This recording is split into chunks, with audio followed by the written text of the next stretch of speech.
Please be seated.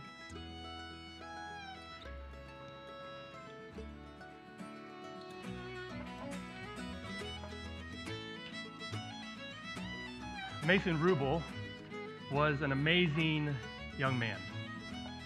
And in 20 years, he lived. He really, really lived. His mom, Angie, with a bright countenance, said to me on Monday, "How cool is God?" Knowing in human terms, Mason's life was going to be short, but to pour out that much talent and personality into a person for a short time, I love that. That's what his mom said. Now I realize that this is a painful and tragic and confusing thing to deal with. You know, on Saturday when I learned of what happened to Mason, I was sad, I was angry, I was full of lament, all those emotions that you experience when something like this happens. But after sitting with Mason's family and friends earlier this week, I honestly have not been able to escape the laughter and the joy and the smile that comes to me, that surfaces when I think of all that Mason experienced and the lives that he touched. I mean, that kid really lived. And you'll have an opportunity later on in the service to share some stories that maybe you have about Mason. And he loved a good story. Loved a good story. He also loved a short funeral. You know, I was told about and actually did experience Mason's inattention to his watch. When I encountered Mason, always, and even from a young age, he would firm handshake, look you dead in the eye, and ask questions. And not just questions to just be nice or to fill time. Like, he really wanted to know the answers to his questions. He wanted to know about me. He wanted to know about what was going on in my life. He wanted to know if I'd gone out and shot my bow recently. I mean, he was just one of those guys that was really interested in your life. But that inquisitiveness knew no time limit. And often I would have to cut him off so I could move on to the next thing, because he would stay engaged. He was present with you. And time for him really wasn't much of a factor unless he was at a wedding or a funeral. Angie told me that he would grade the wedding or the funeral not really on what was said or what was done, but simply on the length of it. And a good wedding was a short wedding, and a good funeral was a brief one. So we will try to honor Mason's criteria for a good funeral, but no guarantees. So from the family, they just wanted me to communicate to you. First of all, thank you for all the love and care that you have poured out on them over this last week. They're super grateful for that. And then secondly, God is great. They are thankful to God for Mason's abundant talents and for his life. And then a couple scriptures that they selected to share with you this morning. From Amos 6:5. You strum away on your harps like David and improvise on musical instruments. And then from Psalm 57. My heart, O God, is steadfast. My heart is steadfast. I will sing and make music. And then from 1 Thessalonians 4, just as an encouragement for each of us. Brothers and sisters, we do not want you to be uninformed about those who sleep in death, so that you do not grieve like the rest of mankind who have no hope. For we believe that Jesus died and rose again, and so we believe that God will bring with Jesus those who have fallen asleep in him. Let's pray. And Father, we gather today both to mourn, to grieve, to ask questions.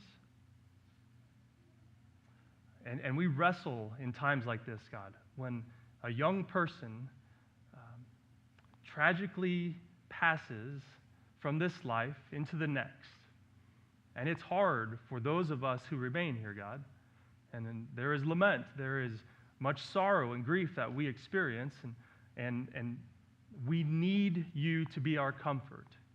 We need you to be our shelter, to be our fortress, to be our refuge, the one that we can run to. And God, this is also a day that we get to celebrate the life of Mason, the one that you made, your son, God, the one who is sharing your glory with people around the world. So we get to celebrate and rejoice in the life of Mason. God, catch our hearts. Help us in this time. Be our comfort. Be all that we need. In Jesus' name, amen. You know, Mason heard God in nature, but he felt God in music. It reminds me of the movie Chariots of Fire. You know, Eric Liddell was on his way to go run in the Olympics, and his sister is trying to convince him to instead be a missionary. But Eric turns to his sister, and he says to her, "When I run, I feel God's pleasure." My guess is that if Mason were to fill in those blanks, he would say something like, "When I play the banjo, I feel God's pleasure. When I am doing music, I feel God's pleasure." So today, you'll have the opportunity to see Mason play with his 3 bands. The Treblemakers, whom he played with from the ages of 9 to 15, that Dalton Gang, whom he played with from the ages of 15 to 20, and his most recent band, the Harmon and Ruble Band. So we're going to show 3 videos throughout today of a song from each of those bands. You'll see his face slightly mature over the years as he goes from younger to a little bit older. So the first one we'll show is Mason with the Treblemakers, featured in the song Polka on the Banjo.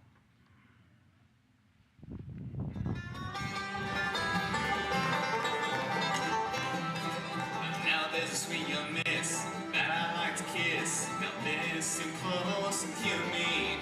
She's not my only love, yeah, I have another love, but you'll just have to share me. But she's 5 foot tall, high heels and all, and she already knows. She has some competition in a competition called the Polka and no banjo.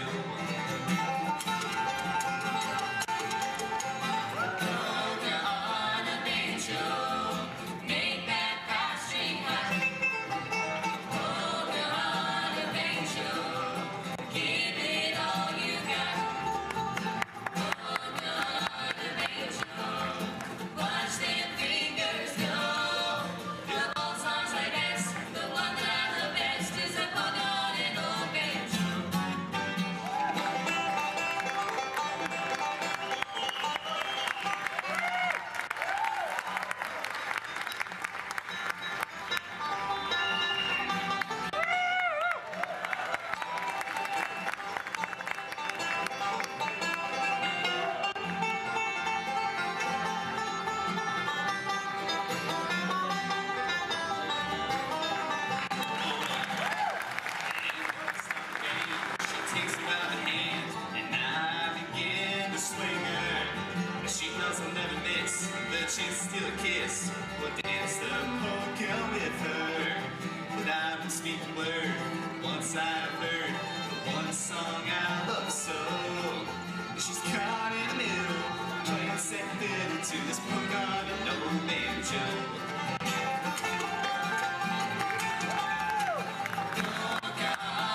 I love watching Mason's grin when he's playing. I want to share this, that Angie wrote this. His mother wrote this. Mason David Ruble was born November 15, 2002 in Salina, Kansas, to David and Angie Ruble. He lived, capitalized, lived, for 20 years. From the beginning, it was apparent Mason was a horse of a different color. His inquisitive nature naturally made him push the envelope. He was all about the reaction, whether human or animal. He loved to visit, especially argue, and honed his skills on his family growing up. Once he got you to agree with him by reason or by simply wearing you down, often he would jump sides, pick up your defeated argument just so he could keep arguing. His mama would say, "Mason, you'd argue with a possum." His brother Wayne would add a dead one. And his dad would say, "We just need to take all of that and focus it on something good." That mostly focused ambition turned him into a hard-working, hard-playing young man. His childhood career goals of being a professional poker player, law enforcement officer, or an underwear model, that changed over the years into a musician and heavy equipment technician who debated daily on going into law enforcement. The gifting of music on Mason's life was probably the biggest and most far-reaching blessing in his life. Music cannot be mastered, but that didn't stop Mason from trying. It gave him something to argue with when all the folks around him had tapped out. He started playing the fiddle at 5, but his focus switched to the banjo at 7.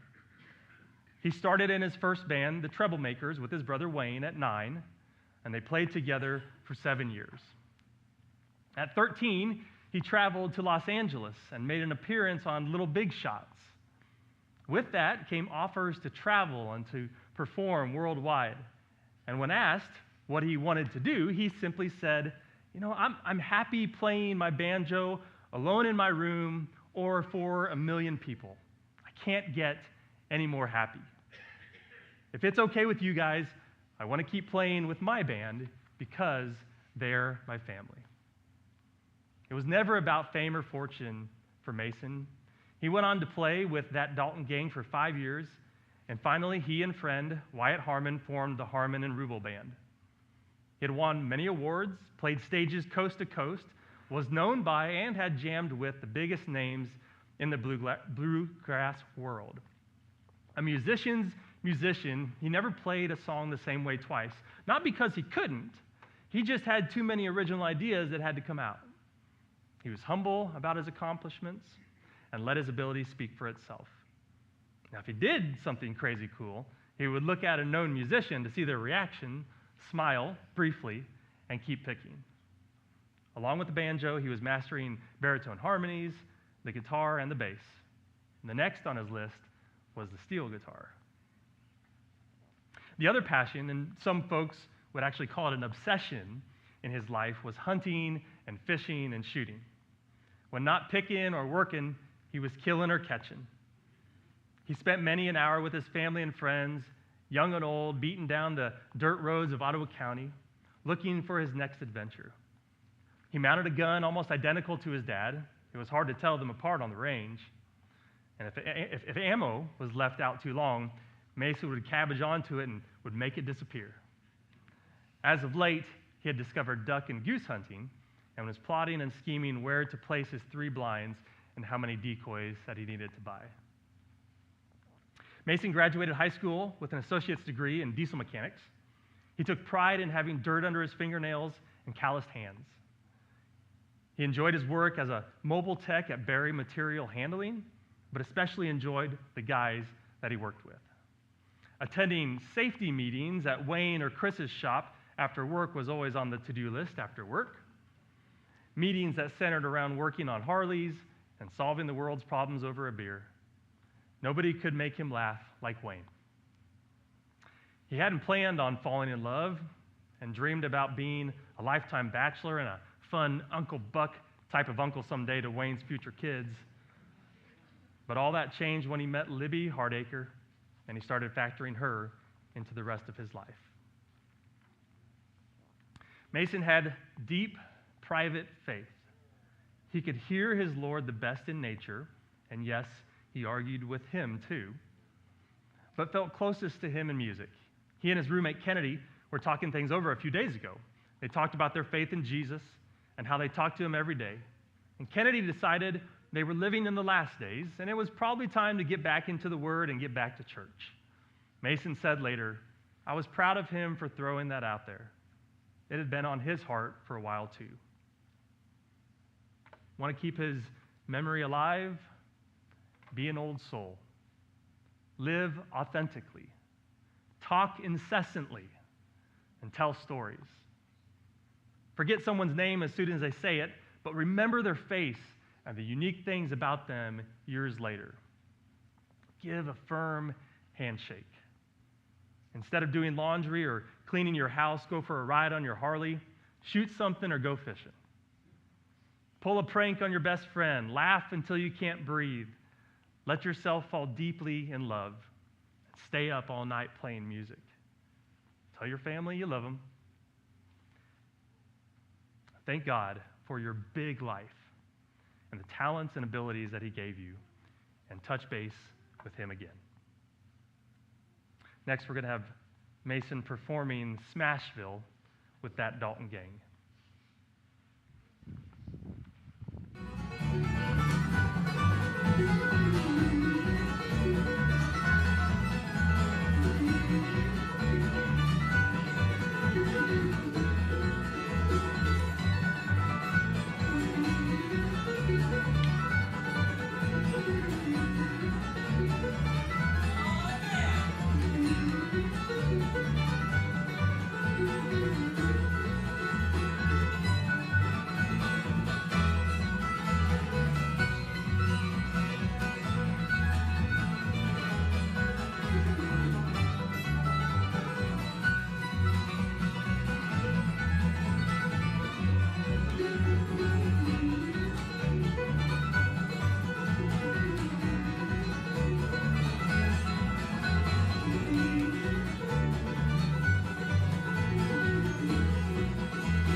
Well, this time, we wanted to open it up because Mason was into stories. We thought we could tell some stories about Mason, and so we would invite you. If this is always the dangerous part, to allow anybody to come up and share. And I know for some of you, you may be nervous about doing so, but if you have something that you could share that would just give a greater picture of who Mason is, you're welcome to share that. A couple things, just if you do that, we would ask you to keep it at about 2 to 3 minutes maximum. And then when you do use the microphone, make sure you hold it closely up to your mouth so we can hear you as well. So if anybody would be interested in sharing a story about Mason, now would be a great time.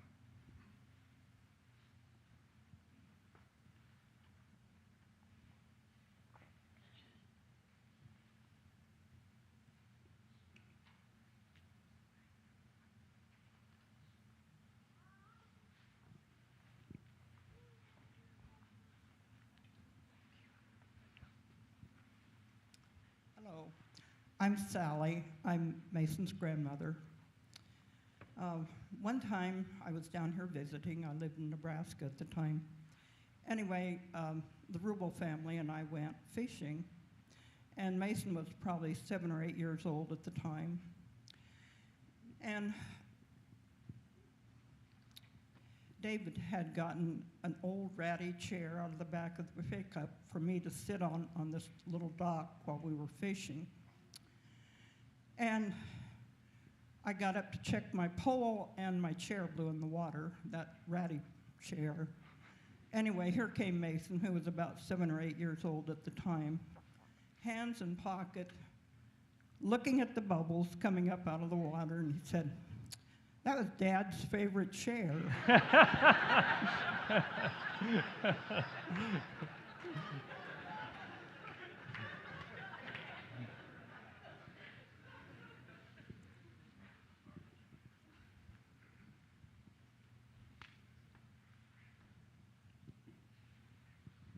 Well, I'm Don Alvord, and I was on the Kansas Bluegrass Association board of directors for about 9 years, and so I knew Mason's father. I knew the family really before then, but Dan Bruce, who's with me today, he has a place he calls a pick and shed, which actually is about as big as my first house.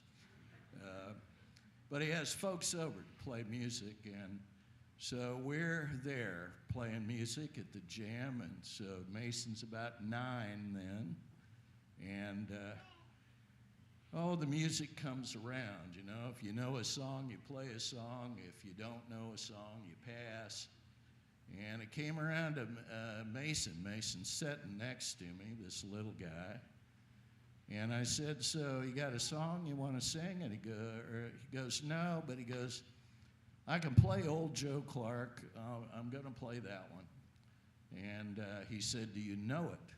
And I said, "Sure, I know it." And he goes, "Well, I play it kind of fast, so do you think you can keep up with me?" And I'll be darned, he did play it kind of fast. So anyway, he's a good boy. We're all going to miss him.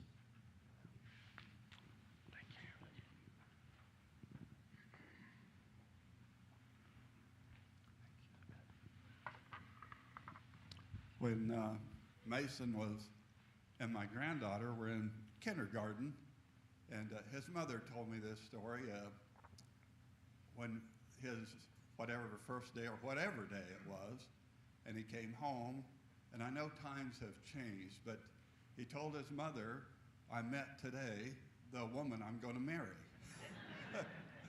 But I really came up here to tell you, on the way over today, I heard a song, "How Beautiful Heaven Must Be." That's where he's at. Our hearts are broken, but his is not. How beautiful heaven must be. Thank you.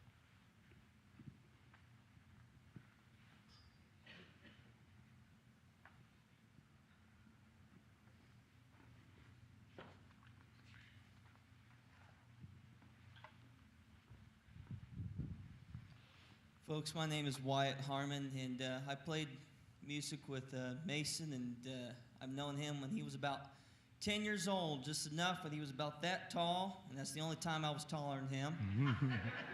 About that tall, and he'd come up to you and look at you, and you just wanted to kick him, you know. He just, but he was always outgoing, always outgoing. He did not know a stranger, no matter who it was. Shook your hand with a firm handshake and looked you in the eye and wanted to know about you. Travel on the road, you see the countryside, you see about everything, and doing that, everything reminds you of Mason, everything. Going to a gas station, and he would get, Charity and I were talking, I don't even know his favorite candy because he would get so much dang candy, he liked it all. And the drinks, he liked it all. But I'll tell this one story. As we traveled, Mason and I shared a bed all the time, shacked up all the time. Heck, I didn't know what it was like to sleep on my own for a long time. And when I got married, Mason actually spent more time with me in the bed than Charity did. I don't know how that worked out, but yeah. But I'll tell this one story. We were staying, and Mason liked to crawl over there and hop in our bed with me, Charity, and him. And he just, big old long lanky thing, and he'll just lay on top of you, and you say, all right, get off, get off. Well, sometimes you fall asleep there, and I'm not going to tell him, hey, get up. I'm not going to do that. But one night, as I was in the middle, as I often was, I got absolute wallered to death. I was sweating. I had sweat rolling from him and Charity and then my own sweat. And I just had enough. I had enough. So I decided just to get up and go to the couch. When I went to the couch, boy, I slept good. I slept good. And I remember waking up that morning. I woke up just in the nick of time. I look over, and Charity starting to wake up, and she leans over there and she starts rubbing his chest.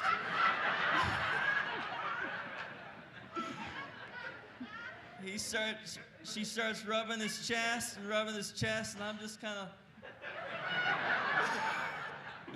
And then you can see in her face kind of like. So then she reaches over and gets her glasses, puts her glasses on. She goes, ah! And Mason wakes up, and I don't know if you've seen the movie Major Payne, but Major Payne was a huge favorite by Mason and I. Mason leans over and goes, well, hello there, Betty. But it was always shacking up with us, and I loved him so much I wasn't going to tell him no.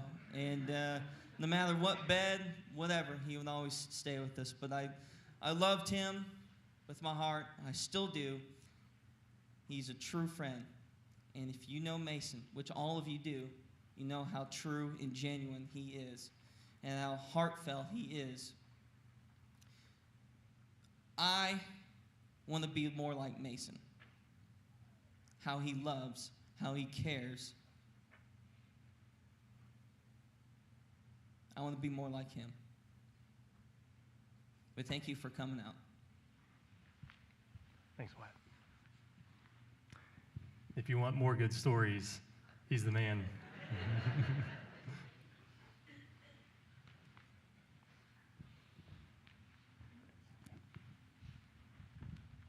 I'm one of Mason's proud uncles of him, and I have two things I want to share. One is I think we got to take one of his first roller coaster rides at Worlds of Fun, and once we got him on it, he kept riding it time and time and time again. And the last thing I'll say is I think we had a white elephant Christmas giveaway on 2019, and I will never, ever give up the gift I stole from Mason, which is a raccoon penis. And it's mine forever. Thank you, Mason.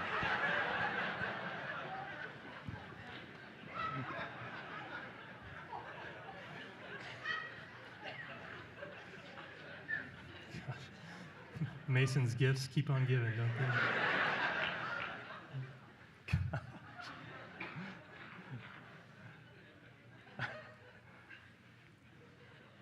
I don't think those words have ever been uttered up here.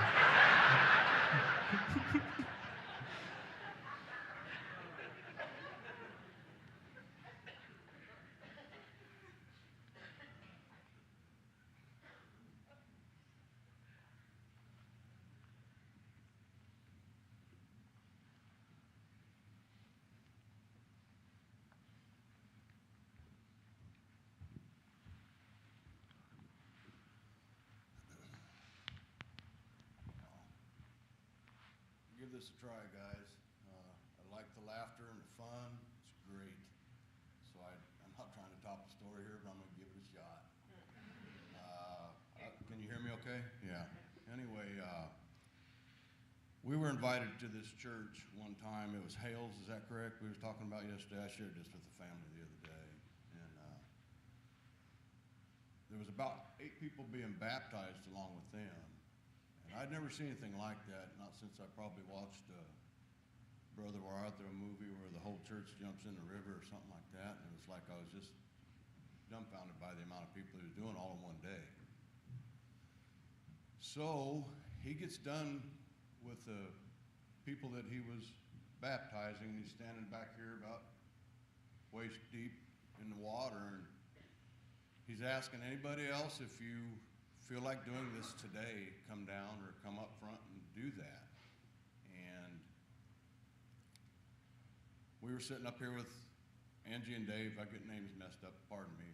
There's about 3 or 4 other couples we were with up there and watching this take place. And when he got to the other 2, the other couple that came up here, Mason takes off out of the front row with his mom and dad and just walks around the corner. I have to preface this with the respect that these boys have for people and saying yes, sir, and yes, ma'am, and things like that. We took him to Great Wolf Lodge years ago, and I was barking orders. He wasn't to leave it here with anybody because I was afraid to get kidnapped. You know, there's a vast amount of area there. I couldn't keep track of them all day, and I got yes, sir, out of the boys.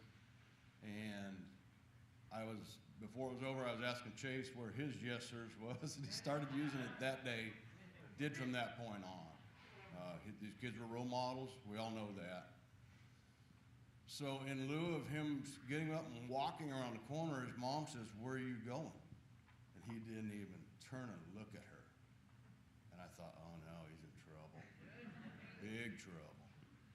Because I'd never seen him do that, and he wasn't being disrespectful. I thought maybe I had to go to the bathroom or something like that.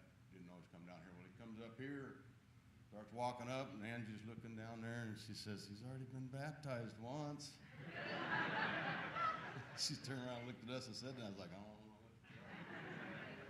So, in lieu of that, I found something else about this is stories we view from our own eyes from one side to the other. You know, Todd probably looking at that thinking, man, this is a cool day, and it was. But Angie said that, do you remember what he said when Todd asked him if he wanted to make any profession or anything like that prior to being baptized? And I didn't hear it. I think I was busy praying for his soul. Maybe he was going to be in a lot of trouble when he did what he did. Anyway, with that being said, he said, "I just love Jesus." And I don't know why I didn't remember that, but like I said, I was preoccupied. This is etched in my memory, guys, till I'm gone. That's how profound of an impact he made. You guys did a good job here. Know it. Above standard. Way cool. So anyway, with that being said, I'm done.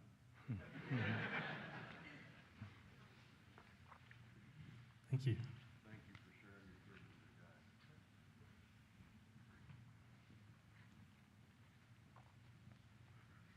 I just want to second that. These are the best parents, I'll tell you, and grandparents.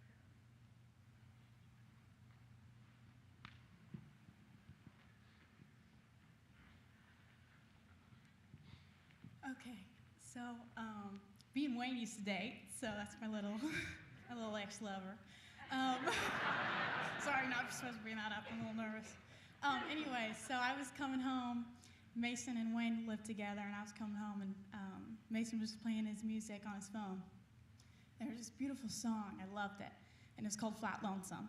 And it just stuck in me, and I was like, "Oh, Mason, that's so good." And he was like, "It's all right. It's whatever, whatever." And just about 5 months later, that was the only song that me, Wayne, and Mason got to sing together, and I loved it. And when you listen to it, you can still hear those voices sing, and I love that I can hear his voice, and I can hear Mason's voice, and I really love that. So I just, if you ever have time, look up "You're the One" by Flat Lonesome, and it's just really beautiful. Anyways, one more other story. About this time, about 2 years ago, me and Wayne always went to Chipotle on Halloween because if you dressed up in these funny little like Halloween costumes, you get a free burrito at Chipotle. You know, that's awesome. Then one time, Mason comes over. He ain't in costume. Like, what you gonna do? And you know, Wayne's coming and he has these cheetah long tights on. He has this wig on. He has eyeliner on and like bandana. I'm in a little cop uniform. And then Mason's just there. And we're like, okay, dude, we gotta find something. And my mom had these little face masks that had like little sparkles and jewels on it. He just put that on, and he got a free burrito at Chipotle. It's all good.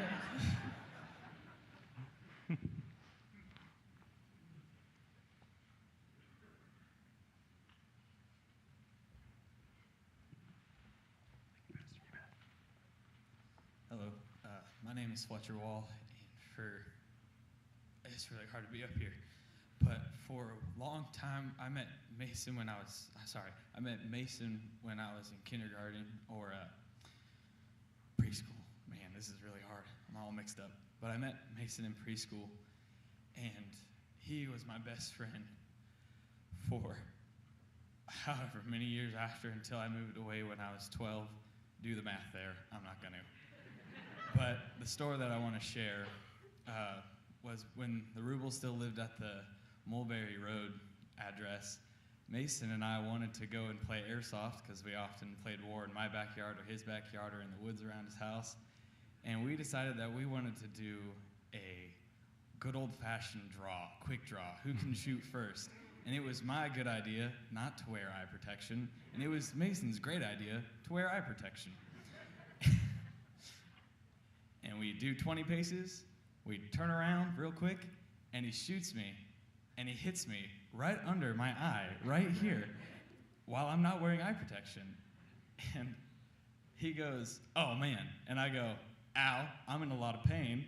And we walk inside, and his dad goes, "That's why you wear eye protection. And you guys are done playing airsoft for the day." But I just wanted to say that many memories in the Ruble household with Wayne and Dave and Angie. Thank you guys so much for being a second family to me. And many times have I told Angie that her cooking is better than my mother's. And when my mother hears that, she says, "That's not fair. She cooks all the time." And I'm like, I don't know what she does. She's just a great cook. But thank you guys so much. Thank you for sharing so many memories with me. I'll be praying for you guys. Thank you. Yeah.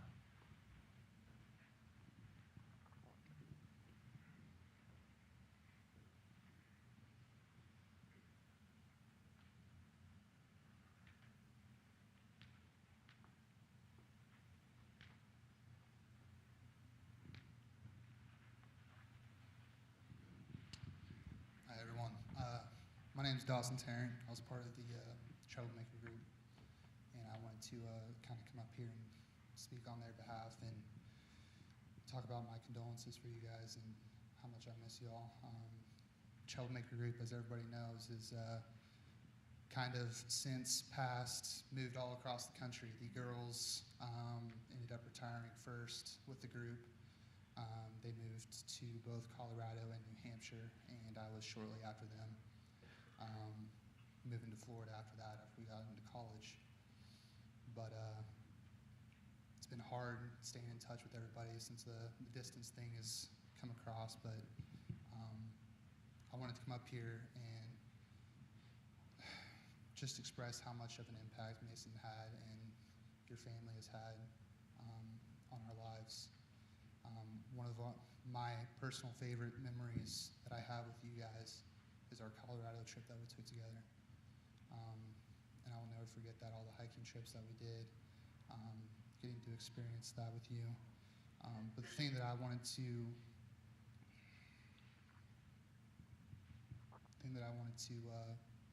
talk about to everybody about this is during that trip, we were in the middle of a little bit of a songwriting session, and I don't know if any of you have had the opportunity to get to see Mason play live or anything like that, but he pours his heart onto his music, guys, and getting to see him in character for writing music is a totally different aspect of him. Him, Wayne, and I locked ourselves in a trailer for pretty much a couple of hours, hashing out music. Carlo actually gave us that task on our trip to be able to get that all locked down before our next album, and I'll never forget that. And I just wanted to share that little story and express to you guys that his love and giving and wanting to show care towards others came through a lot of his music, and it was a true blessing to see that. I just wanted to let you guys know that little tidbit of him. So I love you all. Thank you.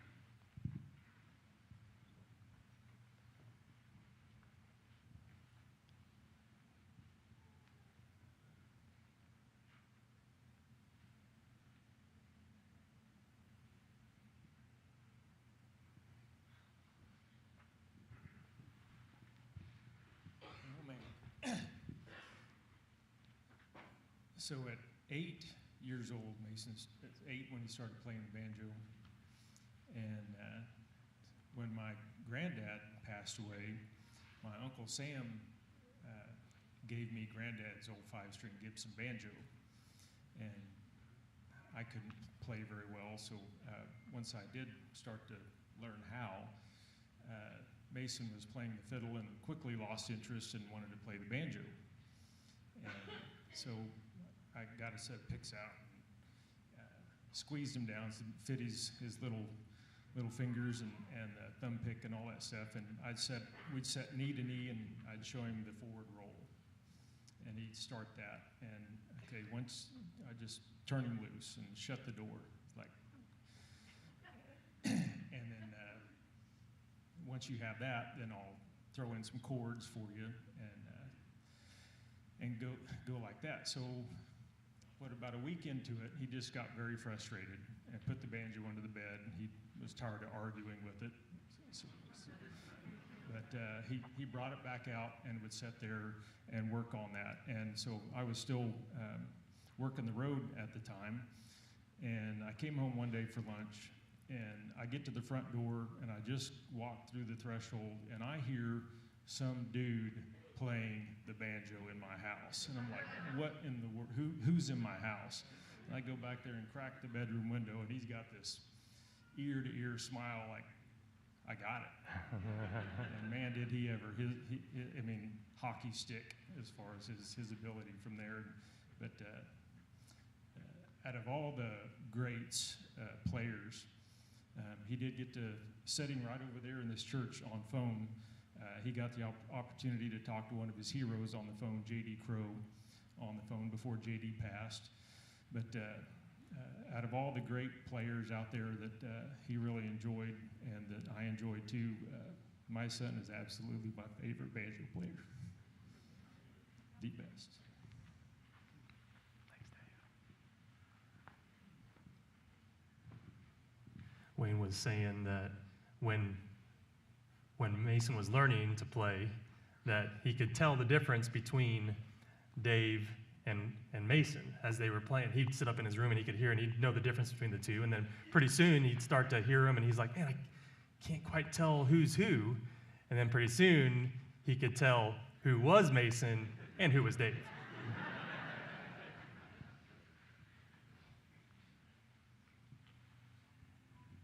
Hi, everybody. I'm Jerome. I had the blessing to be with Mason in Salina Tech in the diesel program. I didn't know him very well. I knew him for a couple years. First time I met him was at the donut shop with my grandma. He was a very well man. Always shook your hand and asked you why. In Salina Tech, we'd get out. He'd either watch his watch like he always did and would be on the go, or he'd sit there and want to argue with you. So I just want to tell everybody he did touch people. Thank you. Thank you.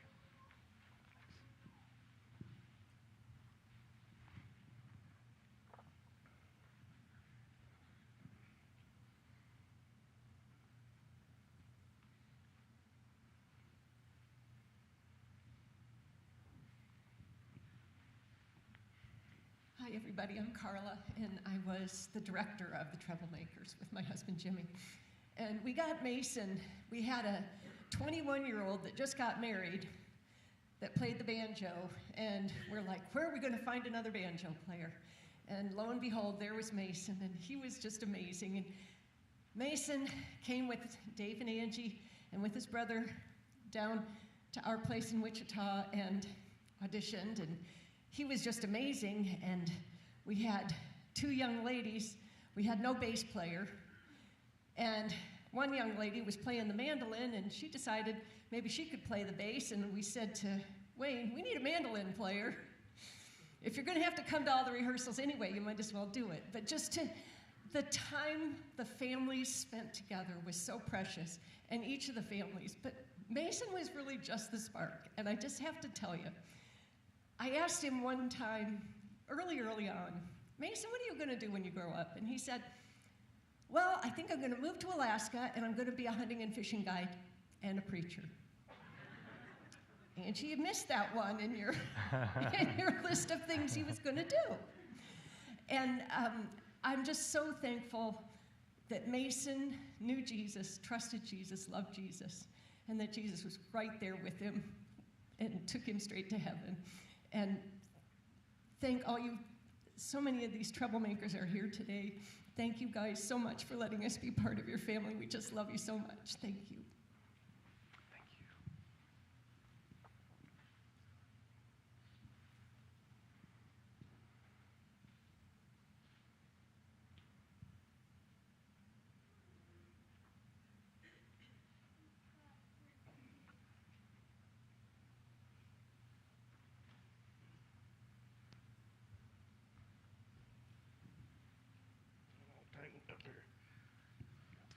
Howdy. Could I get a show of hands who knew him? Isn't that cool? He was my hero, man. He, when it came to shooting, playing music, being a good person, he was all of it. Don't really have a whole lot else to say, but there was nobody that could just piss you off and then make you smile and laugh in the same sentence, you know? He's good people, and he will be remembered. Thank you, God, for coming. Thanks, Wayne. Thank you.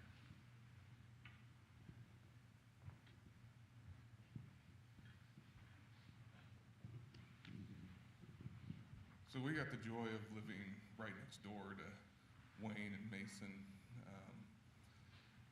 and really those 2 became part of our family. And I'm sure my wife's worried about what story I'm going to tell right now, because we had a lot of good stories and a lot of inappropriate. Libby's shaking her head right now. Yeah, probably don't say the ones I think you're going to say. So really, I mean, he lived in our house. He's the one that actually like officiated like our porch time, where we'd have all the neighbors over just sitting on the porch. In the wintertime, we'd move it to the garage. But if you knew Mason, you know, he loved hunting, and probably his favorite thing to hunt was doves. And so last year, me and our friend Ricky got him to go duck hunting with us. It was opening day.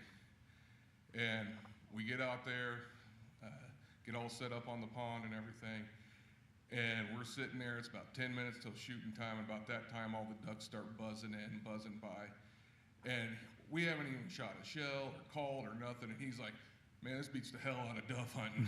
So I'm like, we haven't shot yet. He's like, no, this is way better. So from that moment on, I knew he was gonna be broke too, like the rest of us duck hunters. So the following week he had duck calls, and he mastered those in about a day or 2, and I mean, he was just really just one of our favorite people to be with and hang around with, and we will truly miss him. I mean, it's already not the same at home. So, thank you. Thank you. I asked the family if there was anything that Mason wasn't good at, because it just seemed like whatever he did, he was really good, but they said he couldn't run worth a darn. Wayne said he'd get to run and he'd just start giggling. I could see it too. Yeah. He couldn't jump either.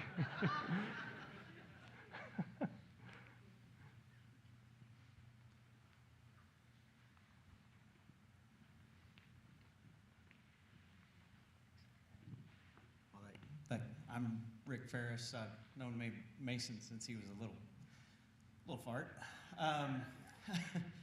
But I remember at KBA one year, he got these new glasses, and I think they were Nikes, but I'm pretty sure they had a big green stripe on them. And Mason didn't seem the running type, but I approached him. I said, "Is that so you can play banjo faster?" At about that time, he got his speed and was whooping everybody else in the jam sessions. But I remember he was just a very giving person. And my wife reminded me of a story that I had just about forgot. Was playing, I think it was my first year with Special Consensus at the festival there at Winterfest. And you know, you have fans talking to you at the CD table, and you can kind of see when somebody approaches. And Mason was standing there, and I'd seen him for years, and he just looked so nervous. And his dad was there just like, "It's okay, just, you know." And he walked up and presented me with this pick. And he said, I saw this, and I wanted to give it to you. And I'll never forget those blue eyes. He was a sweet kid. Thank you.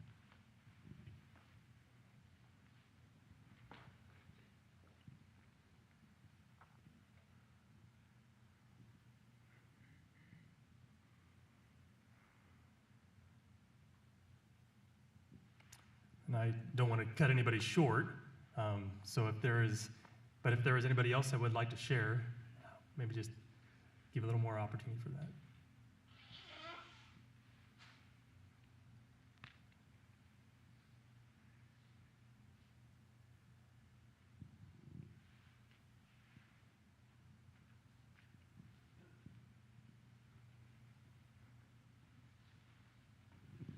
Hello, I am Wyatt's dad, Bull Harmon.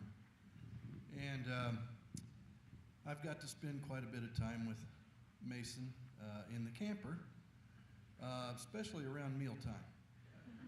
And Tammy is a fantastic cook, and she would make things, and, well, like breakfast. She'd make these egg McMuffin things, and he'd sit there, and everybody would have one. And she'd go, "Anybody else want another one?" And he'd just look at her like one of them little puppies. So he'd end up eating 2, 3, 4 of those. And you wondered where he was putting all this, because there was nothing here, but it was all down here, you know.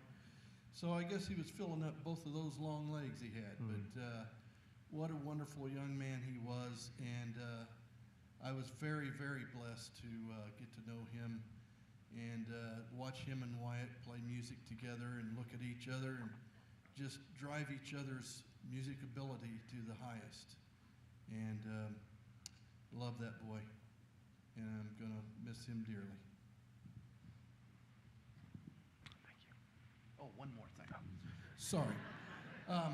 He would also come in the camper, and I have my guitar in there, and he'd go, "Hey, Bull, can I play your guitar?" I'm like, "Yeah, well, sure, you can play my guitar."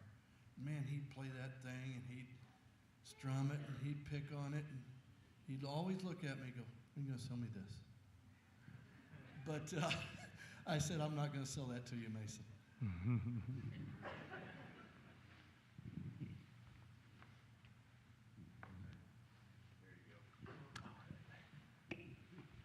Hi, I'm a cousin, and I'd go by and see Dave's dad once in a while, and he would be so proud to know that, or he didn't. Mason had no idea how much it meant to David's dad for him to stop by and see him. It was so special to Larry. have his grandson stop by and see him when he's coming back from a gig or something.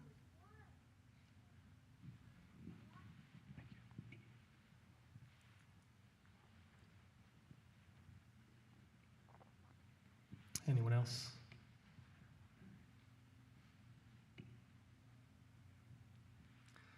I do want to encourage you, even though we'll be wrapping things up officially, please continue to tell stories. You know, one of the great things that you can do as a part of your healing, as a part of the family's healing, is to tell stories and to remember Mason. I think it's evident that his who he is, what he's done, will not be forgotten anytime soon. What a great, great kid. And I love the stories about what this 20-year-old did. I mean, in 20 years, it's incredible to think of the impact that he had on people. Not just the incredible talent that he had, but the impact that he had on people and the way he used that to love and care for and bless people. I think that's just such a great testimony that he leaves behind. So thank you to everybody who shared. Really appreciate that.